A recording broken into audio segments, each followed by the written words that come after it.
नमस्कार शेतकरी बांधवांनो आणि भगिनींनो, कृषी दर्शन कार्यक्रमात मी आपल्या सगळ्यांचं मनापासून स्वागत करतो। मंडळी, शेतीवर आधारित वेगवेगळ्या प्रकारचे व्यवसाय उद्योग आपण करू शकतो आणि यातून चांगल्या प्रकारचा आर्थिक फायदा मिळवू शकतो हे आपण जाणताच। कोरोनाच्या काळामध्ये असंख्य युवकांच्या नोकऱ्या गेल्या आणि यातून प्रचंड तणावावस्था या युवकांमध्ये जाणवल्याचं आपल्याला दिसून आलं। आता पुढे करायचं काय हा प्रश्न सगळ्यांपुढे आहे, विशेष करून ग्रामीण भागातील तरुणांसाठी। पण घाबरून जाण्याचं काही कारण नाहीये। शेळी आणि मेंढी व्यवसायाच्या माध्यमातून तुम्ही चांगल्या प्रकारचं आर्थिक उत्पादन मंडळी तुम्ही घेऊ शकता। आता शेळी आणि मेंढी पालन करायचं म्हणजे त्यासाठी शासनाच्या काही योजनांचा फायदा आपल्याला होईल का? शेळीच्या आणि मेंढीच्या वेगवेगळ्या कोणत्या जाती आहेत, यासाठी खर्च किती येतो आणि बाजारभाव कसा उपलब्ध आहे, या आणि अशा अनेक प्रश्नांचा वेध आज आपण आजच्या कृषी दर्शन कार्यक्रमातून घेणार आहोत। आणि यासाठी आपण मार्गदर्शन करण्यासाठी स्टुडिओत आमंत्रित केला आहे डॉक्टर शशांक कांबळे साहेबांना। साहेब नमस्कार, कार्यक्रमात स्वागत आपलं। नमस्कार। चर्चेला आपण सुरुवात करूया। प्रारंभी आपण राज्यातील शेळी आणि मेंढी यांची आकडेवारी काय आहे आणि सद्यस्थिती काय आहे याविषयी आपण काय सांगाल?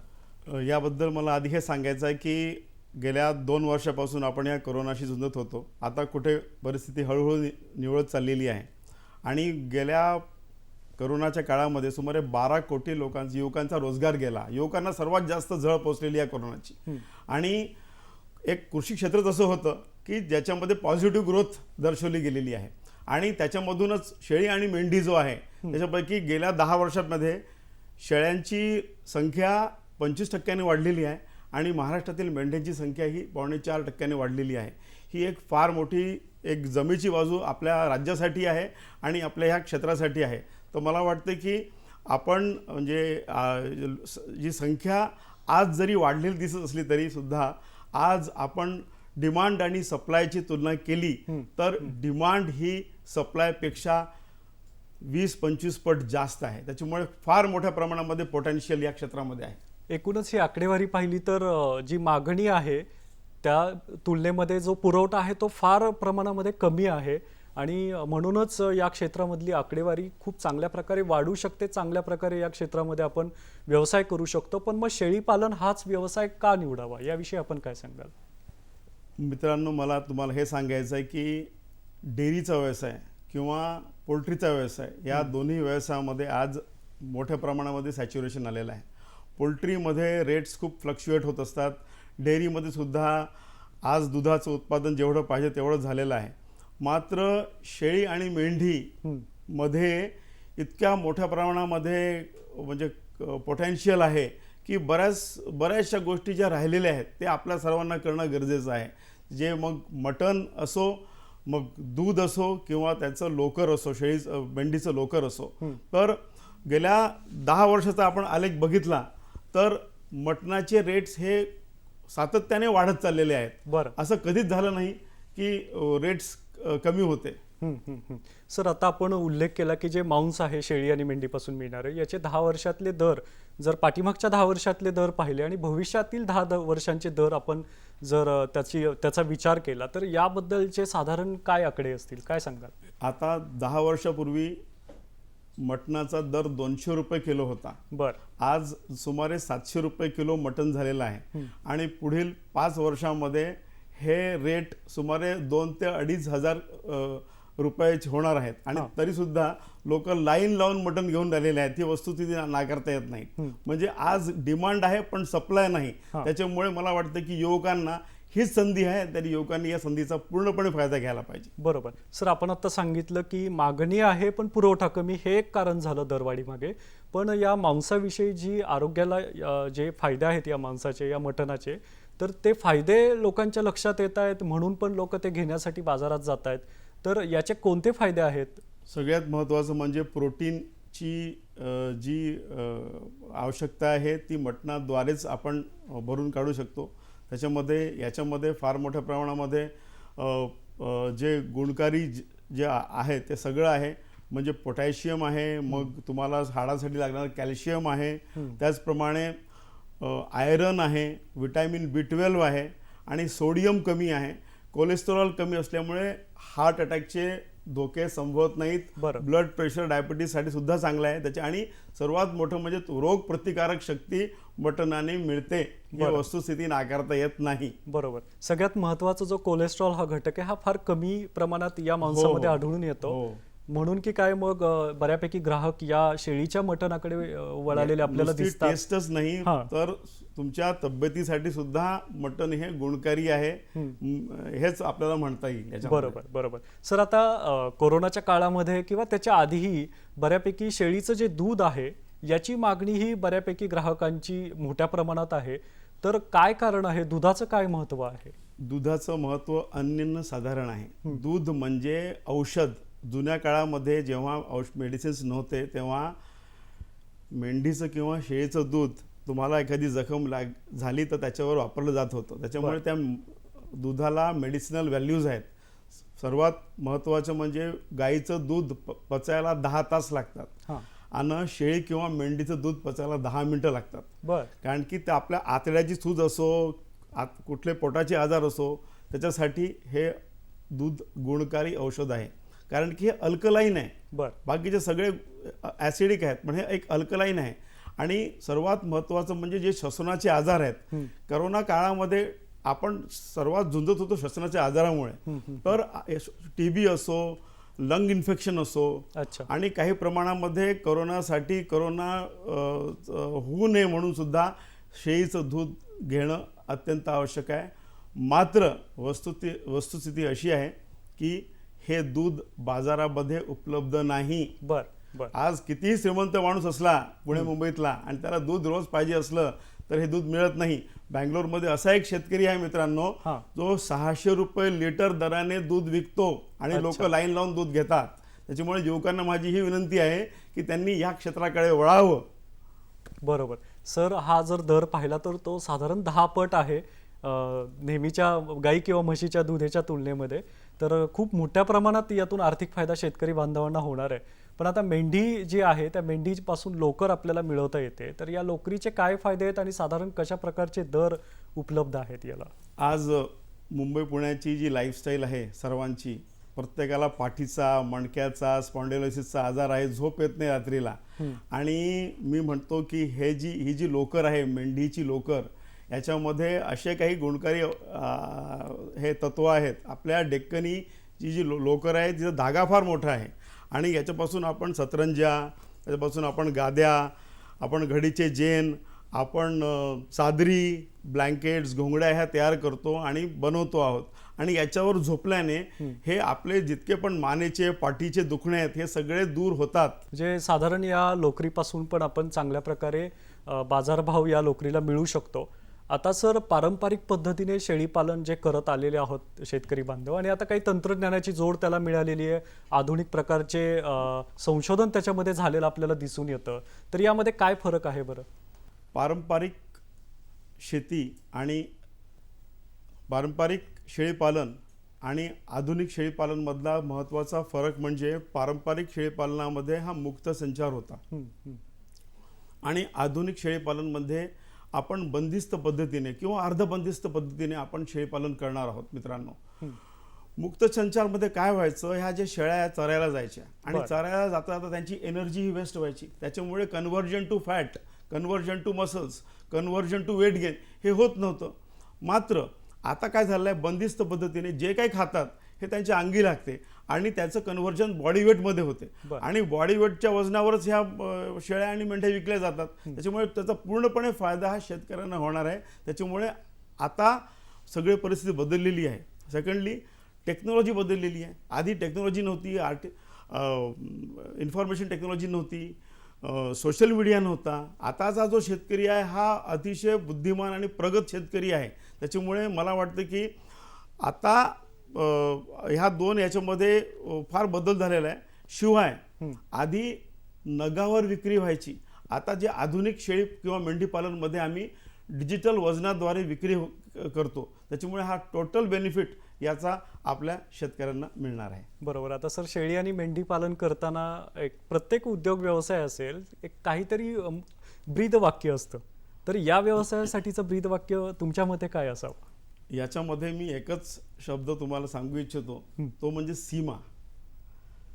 सीमा म्हणजे SIMA. याच्यामधला जो S आहे तो आहे सिलेक्शन ऑफ ब्रीड. बरेचदा आपण बघतो की कुठला तरी शेळी पालन मोठ्या गाजावाजा करून सुरू होतो आणि 2 वर्षानंतर तो बंद पडतो. याच्यामध्ये कारण एकच असते की प्रॉपर सिलेक्शन ऑफ ब्रीड म्हणजे चुकीच्या जातीची निवड केली जाते. त्याच्यामध्ये चुकीचे वयाचे शेळ्यांची निवड किंवा चुकीच्या पद्धतीची जातीची निवड. त्याच्यामध्ये बोकड हा फार महत्त्वाचा आहे. चांगला बोकडचं सिलेक्शनसुद्धा फार महत्त्वाचं आहे. त्याच्यामुळे सिलेक्शन हा S झाला. त्याच्यानंतर इन्फ्रास्ट्रक्चरचा I फॉर इन्फ्रास्ट्रक्चर. तुमच्याकडे फार मोठ्या प्रमाणामध्ये आपण सुरुवातीलाच इन्फ्रास्ट्रक्चरमध्ये खर्च करू नये असं मला वाटते. त्याच्यामध्ये इन्फ्रास्ट्रक्चरमध्ये शेड हवं, त्याच्यामध्ये खेळती हवा हवी, त्याच्यानंतर ओलावा नको कुठल्याच प्रकारचा, त्याच्यामध्ये सूर्यप्रकाश स्वच्छ यायला पाहिजे आणि त्याच प्रकारे जागेची निवड ही अतिशय चांगली पाहिजे, जी थोडे शहराच्या जवळ किंवा रोडच्या जवळ असणं आवश्यक आहे. त्याच्यानंतर एमला खूप महत्त्व आहे. एम म्हणजे मॅनेजमेंट. आपलं जे मॅनेजमेंट आहे ते फार महत्त्वाचं आहे. कारण की उंटावर बसून आपण शेळ्या हाकू शकत नाहीत, ही एक म्हण आहे. त्याचप्रमाणे मॅनेजर खूप अत्यंत चांगला असणे आवश्यक आहे आणि त्या मॅनेजरला ज्ञान असणं आवश्यक आहे. त्या मॅनेजरने तिथे राहून काम करायला पाहिजे. त्या मॅनेजरला हे माहीत राहायला पाहिजे की लसीकरण कधी करायला पाहिजे. त्या मॅनेजरला हे माहीत राहायला पाहिजे की जंतुनाशके कधी द्यायला पाहिजेत, स्वच्छता कशी करायला पाहिजे. त्याच्यामुळे मॅनेजमेंटला फार महत्त्व आहे. आणि शेवटी आहे ॲग्रिकल्चर. म्हणजे आपल्याकडे समजा आपल्याला पुढच्या वर्षी फार्म सुरू करायचा राहिला तर आपल्याला ह्याच वर्षीपासून काही वनस्पती आहेत, जसं हादगा आहे, बोर आहे, नीम आहे, शेवगा आहे, सुबाबूळ आहे, आपटा आहे. ही झाडं आतापासून लावली तर हीच झाडं आपल्या शेळ्या किंवा मेंढ्यांना वरदान म्हणून ठरतात. त्याच्यामुळे मला वाटतं की ॲग्रिकल्चरला सुद्धा तेवढंच महत्त्व आहे जेवढं इतराला महत्त्व आहे. बरोबर. म्हणजे कोणताही व्यवसाय करतो शेतकरी बांधवांना आपण, तेव्हा एक काहीतरी तत्व त्या व्यवसायाच्या मागे जर आपण व्यवस्थित ठेवलं तर त्या व्यवसायाला यश मिळण्याची जी संधी आहे ती जास्त प्रमाणात असू शकते. सर, आता आपण या सीमा जे आपण आता सांगितलं सविस्तरपणे, यातला M म्हणजे मॅनेजमेंटसाठी होता. तर या मॅनेजमेंटमध्ये तरुणांना रोजगाराच्या काही संधी आहेत काय? तरुणांना फार मोठ्या प्रमाणामध्ये रोजगाराच्या संधी आहेत आणि या तरुणांनी याचा लाभ घ्यायला पाहिजे. आपल्याकडे त्याच्यासाठी योजना आहेत आणि तरुणांनी बरेचदा काय होतं, सोशल मीडियाचा नुसता वापर करून किंवा कुठल्या तरी यूट्यूब चॅनल बघून हे तरुण ह्या रोजगाराकडे वळतात आणि मात्र नंतर काय मरतूक झाली म्हणून कांगावा करतात आणि तो फार्म बंद पडतो. त्याच्यामुळे प्रशिक्षण घेतल्याशिवाय रोजगार सुरू करू नये असं मी तुम्हाला सर्वांना आवाहन करतो मित्रांनो.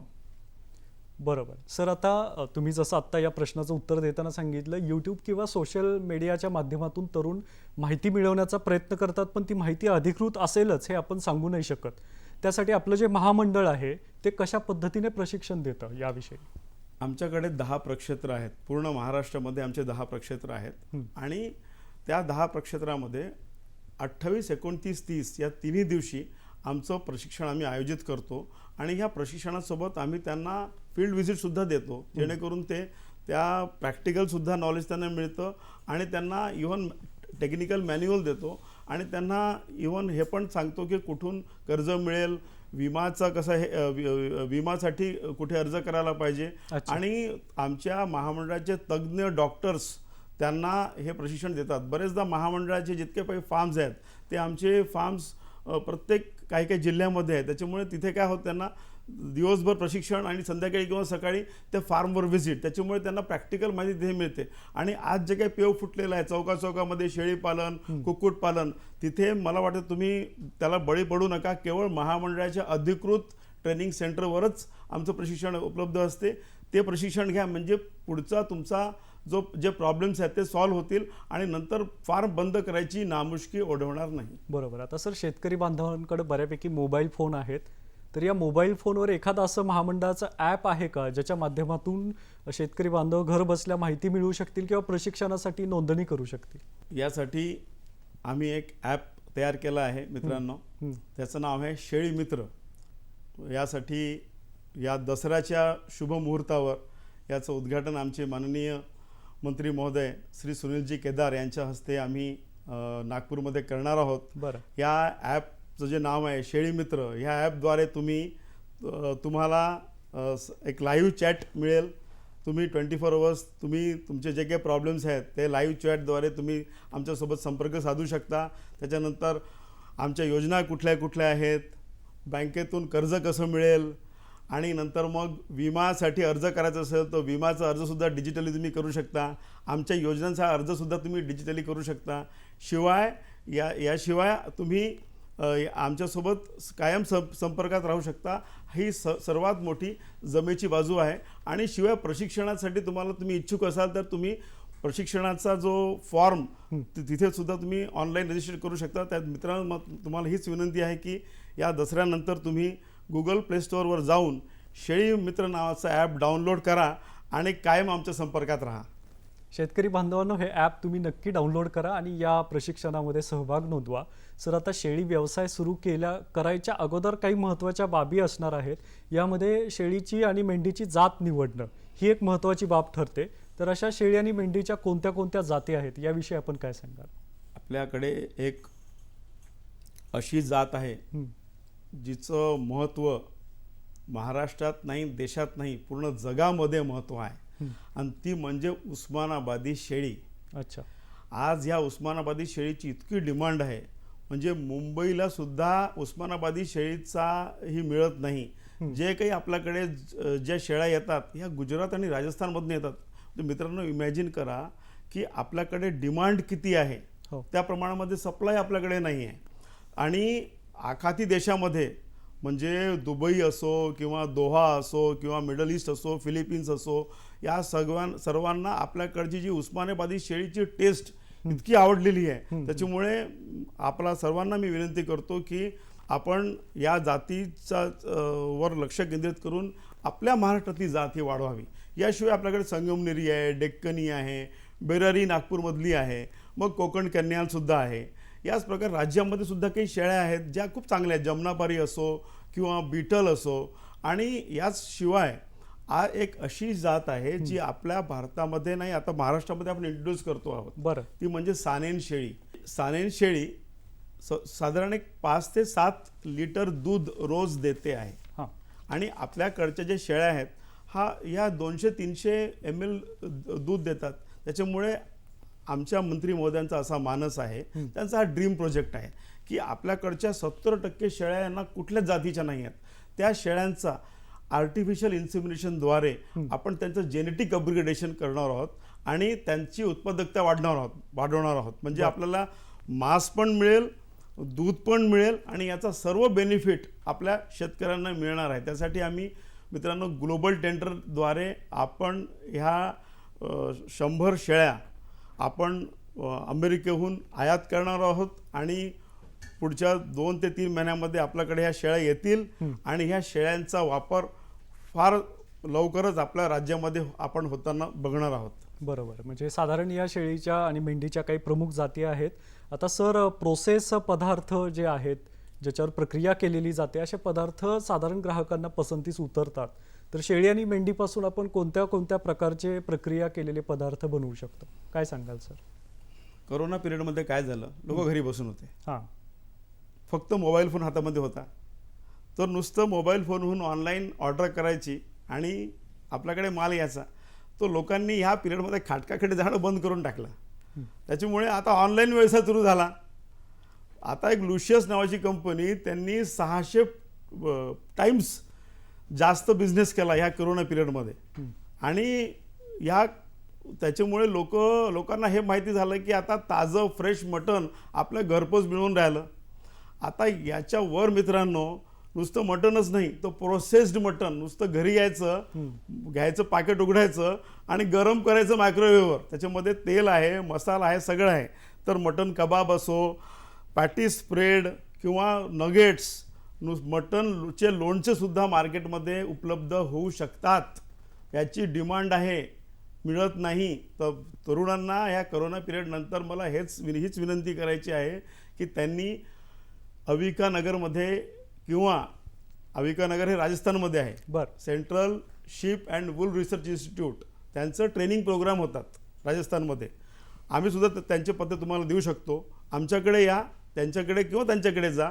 केवळ 5 ते 6 लाख रुपयाची गुंतवणूक आहे आणि हे सगळे प्रोडक्ट्स, मटणाचं सूप असू दे, मटणाची भुजिया असू दे, मटणाचे कोफ्ते असू दे, मटणाचे नगेट्स असू दे, आपण हे विकू शकतो मार्केटमध्ये. पुणे मुंबईमध्ये याची खूप डिमांड आहे मित्रांनो. बरोबर. म्हणजे साधारण प्रक्रिया उद्योगामध्येही या शेळी आणि मेंढी पालन व्यवसायाला खूप चांगल्या प्रकारे वाव आहे असं दिसून येतं. सेंद्रिय शेतीकडे शेतकरी बांधव वळालेले आहेत आणि सेंद्रिय शेतीतून चांगल्या प्रकारे उत्पादन आणि दर पण मिळतो शेतकरी बांधवांना. मग यामध्ये लेंडी जी आहे शेळी आणि मेंढीची, तिचा वापर खत म्हणून कसा करता येईल आणि याला साधारण बाजारभाव काय आहे? हे ऑर्गॅनिक मॅन्युअर आहे. आपले जितकी पण शेती आहे हिची आता काय माहिती आहे का, खूप डॅमेज होत चाललेली आहे. आपण खूप मोठ्या प्रमाणामध्ये त्याचा फर्टिलायझरचा वापर करतो. मात्र जे लेंडी खत हे जसं आपलं दूध गुणकारी, मटण गुणकारी म्हटलं, त्याच प्रकारे हे लेंडी खत त्यांचंच प्रोडक्ट आहे. हे गुणकारी राहणारच आहे.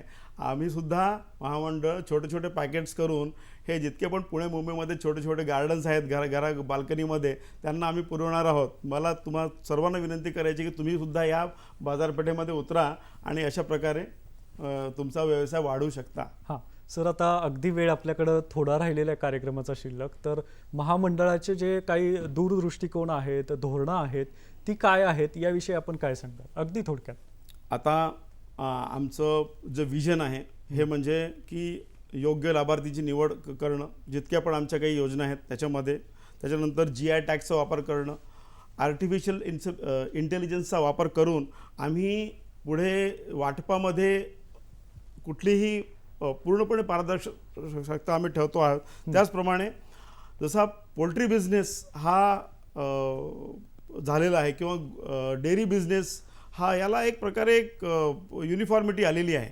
अजूनही हा गोट बिझनेस आहे, शेतकऱ्यांमध्ये आहे, हा ऑर्गनाईज नाही आहे. याला आम्ही ऑर्गनाईज पद्धतीने आम्ही पुढे आणतो आहोत. याची ही काळाची गरज आहे. आणि आज नगावर घेत आहेत शेळ्या, त्याला आम्ही वजनावर हे करतो आहोत. आणि त्याचप्रमाणे GI टॅगिंग आम्ही चालू करतोय भविष्यामध्ये. आणि फार मोठ्या प्रमाणामध्ये आम्ही टॅगिंग केल्यामुळे माहिती पडेल की कुठली शेळी कुठे गेली. आणि याच्यासाठी आम्ही एक नवीन ॲप चालू करतोय, म्हणजे गोट इन्फॉर्मेशन मॅनेजमेंट सॉफ्टवेअर, ज्याला स्मार्ट गोट नाव दिलेलं आहे. आणि त्याचशिवाय शेळी मेंढीचे जितके पण उत्पादन आहेत त्याचं मार्केटिंग करण्यासाठी आम्ही एक नवीन ॲप, आम्ही एक नवीन ब्रँड डेव्हलप केलेलं आहे. त्याचं नाव आहे पुण्यश्लोक. मित्रांनो, तुम्ही सुद्धा हे पुण्यश्लोक नावाचं जे ब्रँड आहे हे चे वितरक आपापल्या जिल्ह्यामध्ये होऊ शकता. शेतकरी बांधवांनो, एकूणच या व्यवसायाची व्याप्ती तुमच्या आज या कार्यक्रमाच्या माध्यमातून लक्षात आली असेल. याचं भवितव्य नक्कीच उज्ज्वल आहे. आर्थिक उन्नती होईल तुमची. या शेळीच्या मांस आणि दुधाला चांगल्या प्रकारे बाजारभाव आहे आणि तुम्हाला यातून आर्थिक गुणवत्ता मिळेल. चांगल्या प्रकारे तुम्ही तुमची प्रगती करू शकाल. भांडवल तर अगदी कमी भांडवलामध्ये हा व्यवसाय सुरू करता येतो. शासनाच्या योजना आहेत त्या तुम्ही जरूर त्याचा लाभ घ्या.